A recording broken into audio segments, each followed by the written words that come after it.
ለቬንደሮቻችን እንዴት ክፍያ መፈጸም እንችላለን? how to pay for our vendors ለቬንደሮቻችን እንዴት ክፍያ መፈጸም እንችላለን? በሁለት መልኩ መፈጸም እንችላለን።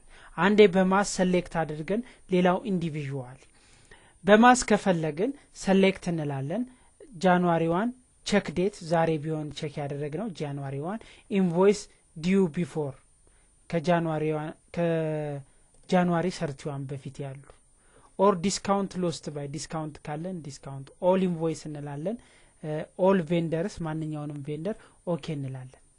በዚህ ሰዓት እነዚህ ቬንደሮች በሙሉ ምን ሆኑልን ማለት ነው? ሊስት ሆኑ ማለት ነው። እነዚህ የምንከፍላቸው ዳ እኛ ጋር ያሉ ናቸው ማለት ነው። እኛ ጋር ያሉ ናቸው ማለት ነው።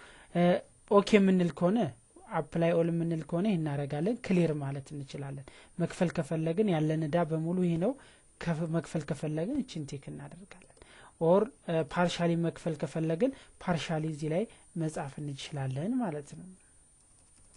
በዚህ መልኩ መክፈል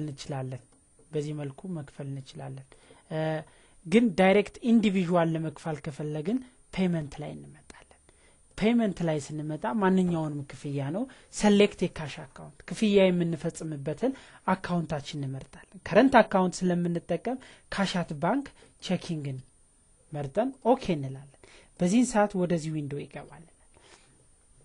ክፍያ ለቬንደሮቻችን ብቻ አይደለም ክፍያ የምንፈጽመው ለካስተመሮቻችንም ሊሆን ይችላል። አሁን ለምሳሌ ለቬንደሮቻችን ከሆነ ቬንደሮቻችን በዚህ መልኩ ምን ሊሆን ይችላሉ? ሊስት ሊሆን ይችላሉ። ካስተመሮቻችን ከሆኑ ካስተመሮቻችንም ክፍያ ልንከፍል እንችላለን። ካስተመሮቻችንም እዚህ ጋር መርጠን የምንከፍላቸው ካለን ክፍያ እንፈጽማለን። ኤኒባዲ ከሆነ እግረኛ ሰውም ጋር ክፍያ ልንፈጽም እንችላለን።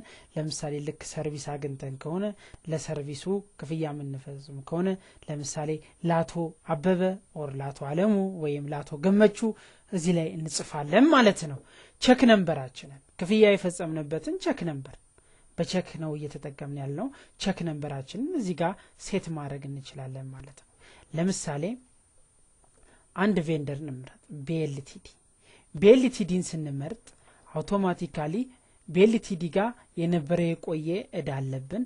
አሁን በቅርብ ደግሞ ግዥ የፈጸምነው አለ 0051 ግዥ የፈጸምነው 2736 ብር በክሬዲት የወሰድነው ማለት ነው። ይሄ አለ ናው ቼክ ነምበሩ ለምሳሌ CK ነምበር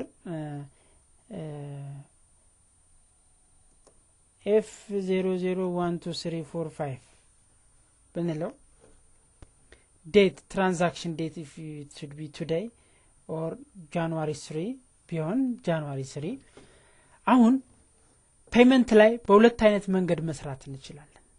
አንደኛው apply to invoice ነው። ይሄ ማለት ሴትልመንት ነው። የነበረብንን እዳ ስንከፍል የምንጠቀምበት አማራጭ ነው። ሌላው apply to expense ነው። apply to expense ዳይሬክት ሂደን በገንዘባችን ስንገዛ ማለት ነው። ኢንቨንተሪ አይተም ሊሆን ይችላል ኦር ሌላ ነገር ሊሆን ይችላል። ዳይሬክት ሂደን ስንገዛ apply to expense እንጠቀማለን። የነበረብንን እዳ ግን ሴትል ስናደርግ apply to invoice የሚለውን እንመጣለን ማለት ነው። ሁለቱ ልዩነት አላቸው። BLTD ሁለት ኢንቮይሶች አሉ። አንደኛው የነበረብን ቢጊኒንግ ባላንስ ነው። ሁለተኛው ፐርቼዝ ነው። እዚህ ፐርቼዝ ላይ አሁን ዲስካውንት ይታያል። ካስተመር ሜንቴንስ እናደርግ ቬንደር ሜንቴንስ እናደርግ ቬንደር ዲፎልት ኢንፎርሜሽን ሰተን ነበር ታስታውሱ ከሆነ። ቬንደር ዲፎልት ኢንፎርሜሽናችን 30 ቀን ነው የሰጡን። በመጀመሪያዎቹ 10 ቀናቶች ውስጥ ከመለስን 2% ዲስካውንት ታገኛላችሁ ተብለን ነበር። አውቶማቲካሊ አሁንም ያገኘነው እሱን ነገር 2% of this going to be ይሄ ነው ማለት ነው። ምክንያቱም ክፍያችን የፈጸምነው ጃንዋሪ 1 ወስደን ጃንዋሪ 3 ስለሆነ which is below 10 days ከ10 ቀን በታች ነው። ስለዚህ ይሄን ዲስካውንት ካልኩሌት ሊያደርግ ይችላል ማለት ነው። ከ10 ቀን በላይስ ቢሆን ኑሮ እቺ ዲስካውንቷ አትኖርም ማለት ነው። ከ10 ቀን በታች ከሆነ ግን ዲስካውንቷ ትኖራለች ማለት ነው። ስለዚህ ሩሉ በትክክል ምን ሆኗል ማለት ነው? አፕላይ ሆኗል ማለት ነው። እዛ ላይ ሴት ያደረግነው ኦኬ። ይሄን ካልን በኋላ የምንከፍለው ለምሳሌ ለዚህኛው ሽያጭ ለሁለተኛው ኢንቮይስ የወሰድነውን ፓርሻሊ የምንከፍል ከሆነ ፓርሻሊ በዚህ ጊዜ ልንከፍል እንችላለን 2000 ብለን ኢንተር ብንለው ቀሪ 7736 ብር ቀሪ ይኖራል ማለት ነው ለምሳሌ አሁን ይሄን ሴቭ ብለን እንደገና በኤልቲዲን ብንጠራው በዛ ኢንቮይስ ነምበር ቀሪ ስንት አለበት ማለት ነው 736 ብር ማለት ነው 736 ብር ስለዚህ ያወራርዳል ማለት ነው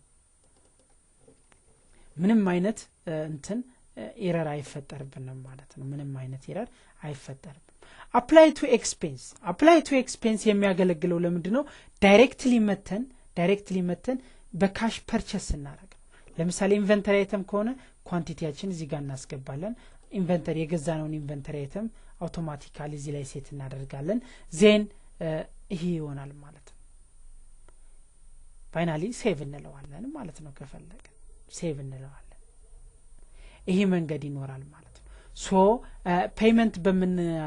ፔመንት ዊንዶው ውስጥ በምንገባበት ጊዜ ሁለት ነገሮችን እናስተናግዳለን ማለት ነው አንደኛው መንገድ ምንድነው apply to invoice ይሄ የነበረብንን ዕዳ ሴትል ስናደርግ ነው this one ይሄ ሁለተኛው ደግሞ ምንድነው ዳይሬክት ሂደን ፐርቸስ እናደርግ ነው ማለት ነው በዚህ መልኩ ፔመንትን መስራት እንችላለን